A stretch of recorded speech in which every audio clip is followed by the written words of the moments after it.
நண்பர்கள் அனைவருக்கும் வணக்கம். நண்பர்களே, ஒவ்வொரு கிரகமும் ஒவ்வொரு விதமான பலன்களை மக்களுக்கு தந்து கொண்டிருக்கிறது. அப்படி பார்க்கின்ற போது ஒவ்வொரு கிரகமும் உங்களுடைய ஜாதகத்தில் எந்தெந்த இடத்தில் இருந்தால் எப்படிப்பட்ட பலன்களை வழங்கும் என்பதை பார்த்து வருகின்றோம். இதுவரை சூரியன், செவ்வாய், குரு, சனி மற்றும் சுக்கிரன் ஆகிய 5 கிரகங்கள் உங்களுடைய ஜாதகத்தில் எந்தெந்த இடத்திலெல்லாம் இருந்தால் எப்படிப்பட்ட பலன்களை வழங்கும் என்பதை பார்த்திருக்கிறோம். தற்போது பார்க்க இருப்பது புதன் கிரகம். இந்த புதன் கிரகம் புத்திகாரகன் என்று சொல்லப்படுகிறது. அது மட்டுமல்ல, ஜோதிட ரீதியாக இந்த புதன் கிரகத்தை தாய்மாமன் உறவை குறிக்கக்கூடிய விதமாகவும் இந்த புதன் கிரகம் அமைகிறது. உங்களுடைய புத்திசாலித்தனம் எப்படி செயல்படும், எப்படி இருக்கும், அறிவுபூர்வமாக உங்களுடைய செயல்திறன் எப்படி இருக்கும் என்பதையெல்லாம் தீர்மானிக்கக்கூடிய இடமாக இந்த புதன் கிரகம் அமைந்திருக்கிறது. இப்படிப்பட்ட இந்த புதன் கிரகம் சூரிய குடும்பத்தில் சூரியனுக்கு மிக அருகில் இருக்கக்கூடிய கிரகமாக அமைகிறது. முதல் வட்டப்பாதையில் இந்த புதன் கிரகம் இருக்கிறது. அதற்கு அடுத்த வட்டப்பாதையில் சுக்கிரன் இருக்கிறது. 3ஆம் இடத்து வட்டப்பாதையில் பூமி இருக்கிறது. முதல் வட்டப்பாதையில் இருக்கின்ற இந்த புதன் நம்மளுடைய பூமியினுடைய பார்வைக்கு இந்த புதன் சூரியன் அருகிலேயே இருக்கிற மாதிரியாக தோன்றும். ஆகையால் தான் பெரும்பாலும் ஜாதகங்களில் இந்த புதன் கிரகம் ஒன்று சூரியனுடன் சேர்ந்திருக்கின்றவாறு இருக்கும், அல்லது சூரியனுக்கு முன்பாகவோ அல்லது சூரியனுக்கு பின்பாகவோ ஒரு அதிகபட்சமாக 25 டிகிரிகள் விலகி இருக்கின்றவாறு அமையும். இந்த புதன் கிரகம் உங்களுடைய ஜாதகத்தில் மிக மிக முக்கியமான பங்கை வகுக்கக்கூடிய விதமாக அமைகிறது. ஏனென்று சொன்னால், உங்களுடைய புத்திசாலித்தனம் எப்படி இருக்கிறது, அறிவுபூர்வமான விஷயங்களை நீங்கள் எப்படி சிந்திக்கிறீர்கள் என்பதையெல்லாம் தீர்மானிக்கக்கூடிய கிரகமாக இந்த புதன் அமைகிறது. ஆகவே இந்த புதன் கிரகம் உங்களுடைய ஜாதகத்தில் எந்த இடத்தில் இருக்கிறது என்பது மிக மிக முக்கியமாகும். நண்பர்களே, நீங்கள் மேச லக்னத்தில் பிறந்தவராக இருந்தால் இந்த மேச லக்னத்திற்கு இந்த புத்திகாரகனான புதன் 3ஆம் இடத்து அதிபதியாகவும் 6ஆம் இடத்து அதிபதியாகவும் வருகின்றார்.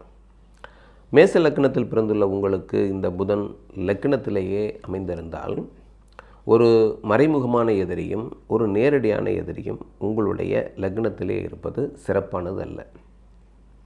உங்களுடைய அறிவை, உங்களுடைய புத்தியை, உங்களுடைய திறமையிலெல்லாம் இயல்புக்கு மாறாக செயல்படக்கூடியவராக உங்களை காட்டும். உலகத்தோடு ஒட்டி போகாமல் நீங்கள் தனித்து இருப்பவராக நீங்கள் இருப்பீர்கள். உங்களுடைய அறிவை மற்றவர்கள் ஏற்றுக்கொள்ள மாட்டார்கள். உங்களுடைய புத்திசாலித்தனத்திற்கு பிறர் மதிப்பளிக்க மாட்டார்கள். நீங்களும் பிறருடன் இணைந்து செல்ல முடியாதவராக ஒரு அழுத்தமான நபராக நீங்கள் இருப்பீர்கள். ஏற்கனவே இந்த மேச லக்னத்தில் பிறந்தவர்கள் மன அழுத்தம் அதிகமாக உடையவர்களாக இருப்பார்கள். அது மட்டுமல்ல, கொஞ்சம் பிடிவாதக்காரராகவும் இருப்பார்கள். ஆகவே இந்த புதன் உங்களுடைய லக்னத்தில் இருப்பது அது சரியானதல்ல. இதற்கு அடுத்தபடியாக 2ஆம் இடம் என்று சொல்லக்கூடிய ரிஷபராசியில் புதன் இருந்தால், இந்த 2ஆம் இடம் என்பது உங்களுக்கு தனம், வாக்கு, குடும்பம், கல்வி என்கின்ற 4 விஷயங்களை தீர்மானிக்கக்கூடிய இடமாக அமைகிறது.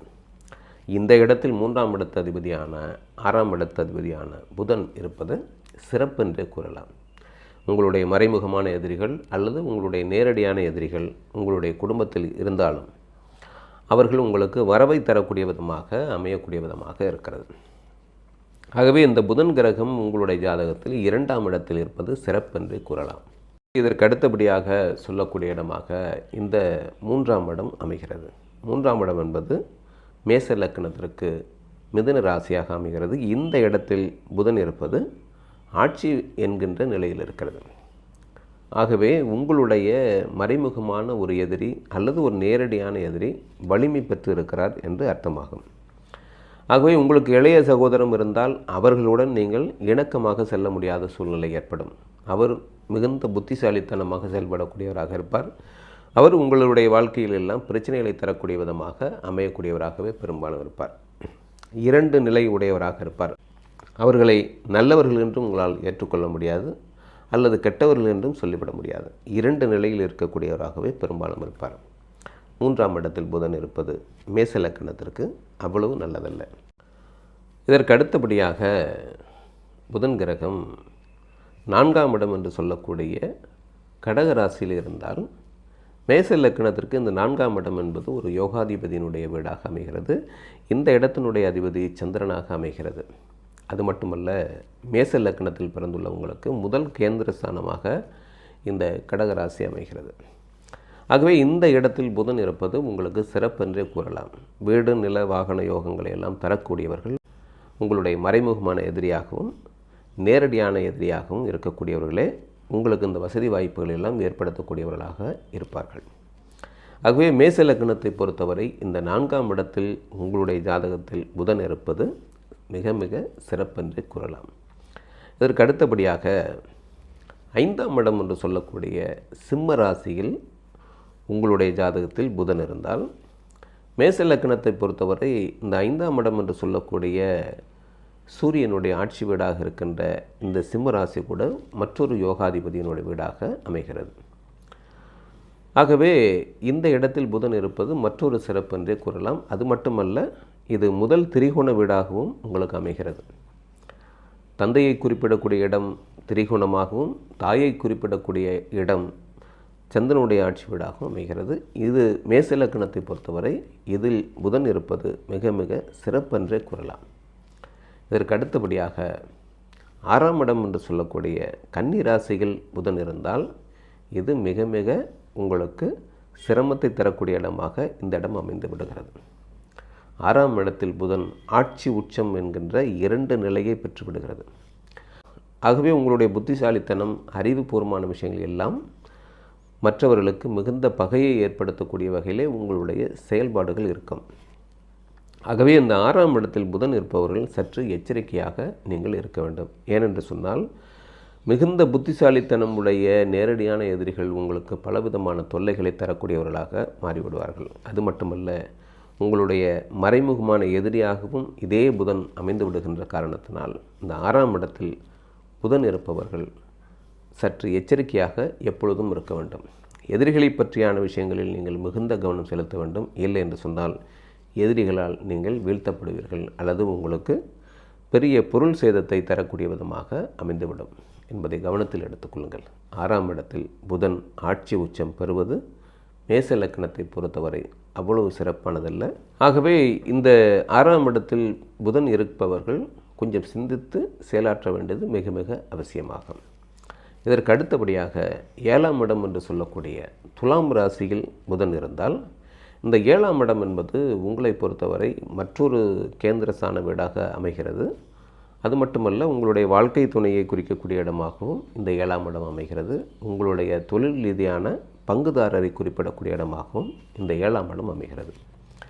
ஆகவே இந்த இடத்தில் உங்களுடைய மறைமுகமான எதிரி என்று சொல்லக்கூடிய அல்லது நேரடியான எதிரி என்று சொல்லக்கூடிய புதன் கிரகம் 7இல் அமர்ந்திருப்பது ஒரு விதத்தில் உங்களுக்கு சிறப்பாக அமையலாம், இன்னொரு விதத்தில் பல சங்கடங்களை தரக்கூடிய விதமாகவும் இருக்கலாம். ஏனென்று சொன்னால் 6ஆம் இடத்ததிபதி 3ஆம் இடத்ததிபதி உங்களுடைய வாழ்க்கை துணை என்று சொல்லக்கூடிய 7ஆம் இடத்தில் இருப்பதும் தொழில் ரீதியான பங்குதாரரை குறிப்பிடக்கூடிய இடமான துலாம் ராசியில் புதன் இருப்பதும் அவ்வளவு சிறப்பானது அல்ல. என்றாலும் கூட இது கேந்திர ஸ்தானம் என்கின்ற வகையிலே ஒரு மனைவியினுடைய ஸ்தானம் என்று சொல்லக்கூடிய வகையில் இருக்கின்ற காரணத்தினால் உங்களுடைய தொழில் ரீதியான பங்குதாரரை வாழ்க்கை துணையையே நீங்கள் பங்குதாரராக அமைத்து கொள்வதே சிறப்பாகும். வேறு ஒரு நபரை நீங்கள் அமைத்து கொண்டால் அது நிச்சயமாக உங்களுக்கு பிரச்சனை தரக்கூடிய விதமாக அமைந்துவிடும். உங்களுக்கு தொழில் ரீதியாக அவர் நஷ்டத்தை தரக்கூடிய விதமாக அமையும் என்பதுதான் மிக மிக முக்கியமான விஷயம். உங்களுடைய வாழ்க்கை துணையுடன் இணைந்து நீங்கள் தொழில் செய்வது தான் பெரும்பாலும் சிறப்பாக இருக்குமே தவிர, மேச லக்னத்தில் பிறந்துள்ள நீங்கள் ஒரு விஷயத்தை கவனமாக எடுத்துக்கொள்ளுங்கள். நீங்கள் அதிகமாக பேச மாட்டீர்கள், காரியத்திலேயே கண்ணாக இருக்கக்கூடியவர்களாக இருப்பீர்கள். தொழில் ரீதியாக நீங்கள் ஒரு பார்ட்னருடன் சேர்ந்து செய்கின்ற போது அந்த நபர் உங்களை விட மிக சிறப்பாக செயல்படக்கூடியவராக இருந்துவிட்டால் அது உங்களுக்கு பிரச்சனைக்குரியதாக அமைந்துவிடும் என்பதுதான் இங்கே மிக மிக முக்கியமாக சொல்லக்கூடிய விஷயமாக இருக்கிறது. ஆகவே இந்த தொழில் ரீதியான பங்குதாரரை நீங்கள் அமைத்துக் கொள்பவராக இருந்தால் சரியாக தேர்வு செய்து அதிலே உங்களுடைய வாழ்க்கை துணையையும் இணைத்து கொண்டு செயல்படுவது தான் சிறப்பு. அதுதான் உங்களுக்கு லாபகரமாக இருக்கும் என்பதை கூறுகிறேன். ஆகவே நண்பர்களே, இந்த விஷயத்தில் நீங்கள் கொஞ்சம் கவனமாக இருப்பது தான் சிறப்பு. இதற்கு அடுத்தபடியாக 8ஆம் இடம் என்று சொல்லக்கூடிய விருச்சிக ராசியில் புதன் இருந்தால், இந்த 8ஆம் இடம் என்பது மேச லக்னத்தை பொறுத்தவரை மற்றொரு ஆட்சி வீடாக அமைகிறது. இந்த இடத்தினுடைய ஆட்சியாகவும் லக்னாதிபதியை இருக்கின்ற காரணத்தினால் இந்த 8ஆம் இடத்தில் புதன் இருப்பது என்பது ஒரு மறைமுகமான எதிரி, ஒரு நேரடியான எதிரி உங்களுடைய 8ஆம் இடத்தில் இருப்பது உங்களுக்கு எதிர்பாராத அதிர்ஷ்டத்தை தரக்கூடிய விதமாக அமைந்துவிடும். புதன் 8இல் இருப்பது ஒரு விதத்தில் உங்களுக்கு மிக மிக சிறப்பென்றே கூறலாம். காரணம், கெட்டவன் கெட்டிடில் கிட்டிடும் ராஜயோகம் என்று ஜோதிடத்தில் பழமொழி உள்ளது.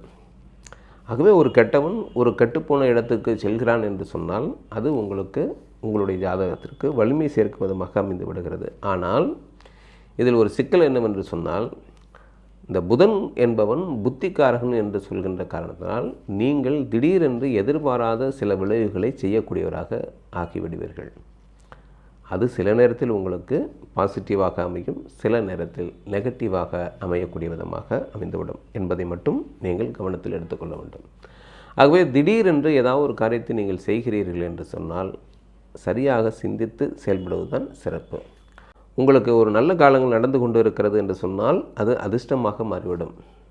அதுவே ஒரு தீய பலன்களை தரக்கூடிய தசாபுத்திகள் உங்களுக்கு நடந்து கொண்டிருந்தால் அது தீமையான பலன்களை தந்துவிடும் என்பதுதான் இங்கே குறிப்பிடக்கூடிய விஷயமாக இருக்கிறது. ஆகவே 8ஆம் இடத்தில் புதன் இருப்பது ஓரளவுக்கு நன்மையும் தீமையும் கலந்த இடமாகவே இந்த இடம் அமைந்திருக்கிறது. இதற்கு அடுத்தபடியாக 9ஆம் இடம் என்று சொல்லக்கூடிய தனுசு ராசியில் புதன் இருந்தால், இந்த தனுசு ராசி என்பது உங்களுடைய ஒரு யோகாதிபதி வீடாக அமைகிறது, குருவினுடைய ஆட்சி வீடாக அமைகிறது. அது மட்டுமல்ல, தந்தை ஸ்தானம் என்று சொல்லக்கூடிய இடமாகவும் இந்த 9ஆம் இடம் அமைகிறது. இந்த இடத்தில் புதன் இருப்பது என்பது உங்களுக்கு அதிக யோகத்தை வழங்கக்கூடிய விதமாகவே அமைந்திருக்கிறது. உங்களுடைய மறைமுகமான எதிரியாக இருந்தாலும் சரி, நேரடியான எதிரியாக இருந்தாலும் சரி, அவர் உங்களுக்கு நன்மை அளிக்கக்கூடிய விதமாகவே இந்த 9ஆம் இடம் அமைகிறது. மிகுந்த புத்திசாலித்தனத்தை தரக்கூடிய இடமாகவும், தந்தையுடன் நீங்கள் இணக்கமாக செல்லக்கூடியவராகவும் பெரும்பாலும் நீங்கள் இருப்பீர்கள். ஆகவே இந்த 9ஆம் இடத்தில் புதன் இருப்பது என்பது மேச லக்னத்தை பொறுத்தவரை மிக மிக சிறப்பென்றே கூறலாம். இதற்கு அடுத்தபடியாக 10ஆம் இடம் என்று சொல்லக்கூடிய மகர ராசியில் புதன் இருந்தால், இந்த மகர ராசி என்பது மேச லக்னத்தை பொறுத்தவரை கர்மஸ்தானம் என்று சொல்லக்கூடிய இடமாகவும் 3வது கேந்திர ஸ்தானமாகவும் இந்த இடம் அமைகிறது. மிக வலிமையான இடம் என்றே சொல்லலாம். இந்த தொழில் ஸ்தானத்தில் இந்த புதன் அமர்ந்திருப்பது என்பது உங்களுடைய மிகுந்த புத்திசாலித்தனத்தை தொழில் ரீதியாக பயன்படுத்தக்கூடிய விதமாக உங்களுடைய மறைமுக எதிரிகளே அல்லது நேரடியான எதிரிகளே உங்களுக்கு தொழில் ரீதியாக பலவிதமான நன்மைகளை செய்யக்கூடியவர்களாக இருப்பார்கள். 10ஆம் இடத்தில் புதன் இருப்பது என்பது மேச லக்கணத்தை பொறுத்தவரை இது மிகுந்த சிறப்பளிக்கக்கூடிய இடமாகவே அமைகிறது. இதற்கு அடுத்தபடியாக 11ஆம் இடம் என்று சொல்லக்கூடிய கும்பராசியில் புதன் இருந்தால், இந்த கும்பராசி என்பது உங்களுக்கு 11ஆம் வீடாக இருந்தாலும் கூட 10ஆம் இடத்து அதிபதியே சனியே இதற்கும் அதிபதியாக வருகின்றார். கும்பராசி சனியினுடைய ஆட்சி வீடாக இருக்கிறது. இந்த இடத்தில் புதன் இருப்பது என்பது மேச லக்னத்தை பொறுத்தவரை இதுவும் ஒரு மகிழ்ச்சி அளிக்கக்கூடிய இடமாகவே அமைகிறது. காரணம் என்னவென்று சொன்னால், உங்களுடைய எதிரிகளே உங்களுக்கு நன்மைகளை செய்யக்கூடியவர்களாக, உங்களுடைய ஆசைகளை நிறைவேற்றக்கூடியவர்களாக, உங்களுக்கு ஒரு உயர்வுகளை தரக்கூடிய இடமாக இந்த புதன் அமைந்து விடுகிறது. ஆகவே 11ஆம் இடத்தில் புதன் இருப்பது என்பதும் மிக மிக சிறப்பென்றே கூறலாம். மேச லக்னத்தை பொறுத்தவரை இந்த புதன் ஒரு எதிரியாக இருந்தாலும் கூட அவர் இருப்பது 11ஆம் இடம் என்கின்ற காரணத்தினால் அது உங்களுக்கு மகிழ்ச்சி அளிக்கக்கூடிய விதமாகவே இந்த இடமும் அமைந்து விடுகிறது. இதற்கு அடுத்தபடியாக 12ஆம் இடம் என்று சொல்லக்கூடிய மீன ராசியில் புதன் இருந்தால், இந்த 12ஆம் இடம் என்பது விரயஸ்தானமாக சொல்லப்படுகிறது. அது மட்டுமல்ல, உங்களுடைய யோகாதிபதியான குருவினுடைய ஆட்சி வீடாகவும் இந்த இடம் அமைகிறது. புதன் இங்கே நீச்சம் என்கின்ற நிலையை அடைகிறது. நீச்சம் பெற்ற புதன் உங்களுக்கு வலிமையற்றவராக மாறிவிடுகிறார். உங்களுடைய மறைமுகமான எதிரிகள், நேரடியான எதிரிகள் எல்லாமே வலிமையற்றவர்களாக உங்களுக்கு மாறிவிடுவார்கள். ஆகவே முன்பு சொன்னது போலவே கெட்டவன் கெட்டடில் கிட்டிடும் ராஜயோகம் என்பது போல உங்களுக்கு இந்த 12ஆம் இடத்தில் இருக்கின்ற புதன் உங்களுக்கு சிறப்பென்றே கூறலாம். நண்பர்களே, இதுவரை உங்களுடைய ஜாதகத்தில் மேச லக்கணத்தில் பிறந்துள்ள உங்களுக்கு புதன் எந்தெந்த இடத்திலெல்லாம் இருந்தால் எப்படிப்பட்ட பலன்களை வழங்கும் என்பதை பார்த்திருக்கிறோம். பொதுவாக சொல்வதென்று சொன்னால் குறிப்பிட்ட இடங்கள் மிக சிறப்பாகவும் குறிப்பிட்ட இடங்கள் உங்களுக்கு அவயோகங்களை தரக்கூடிய விதமாகவும் இருக்கின்றது என்பதை குறிப்பிட்டு கூறுகின்றேன்.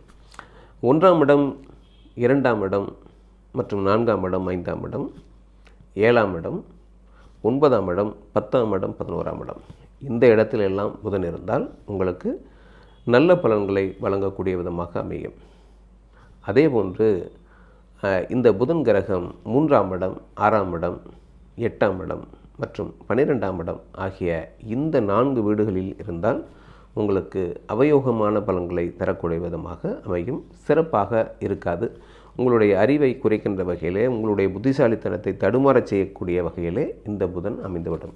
அது மட்டுமல்ல, இந்த தாய்மாமன் உறவு என்பதை உங்களுக்கு பகையாக ஆக்கிவிடக்கூடிய விதமாக இந்த இடம் அமைகிறது. ஆகவே நண்பர்களே, நான் கூறிய இந்த பலன்கள் அனைத்துமே பொதுவான பலன்கள் என்ற வகையில் மட்டும்தான் நீங்கள் எடுத்துக்கொள்ளலாம். உங்களுடைய ஜாதகத்தில் இந்த புதனுடன் யாரெல்லாம் இணைந்திருக்கிறார்கள், எந்தெந்த கிரகங்கள் எல்லாம் இருக்கிறது என்பதை பொறுத்தும் மற்றும் உங்களுக்கு நடக்கக்கூடிய தசாபுத்திகளுடைய வலிமையை பொறுத்தும் தான் பலன்கள் இன்னும் தெளிவாக தெரிந்து கொள்ள முடியும் என்பதை கூறி, நண்பர்களே, உங்களுக்கு இந்த வீடியோ பிடித்திருந்தால் லைக் பண்ணுங்கள், ஷேர் பண்ணுங்கள், உங்களுடைய கருத்துக்களை கமெண்டில் பதிவு செய்யுங்கள். மீண்டும் அடுத்த பதிவில் சந்திக்கின்றேன். நன்றி, வணக்கம்.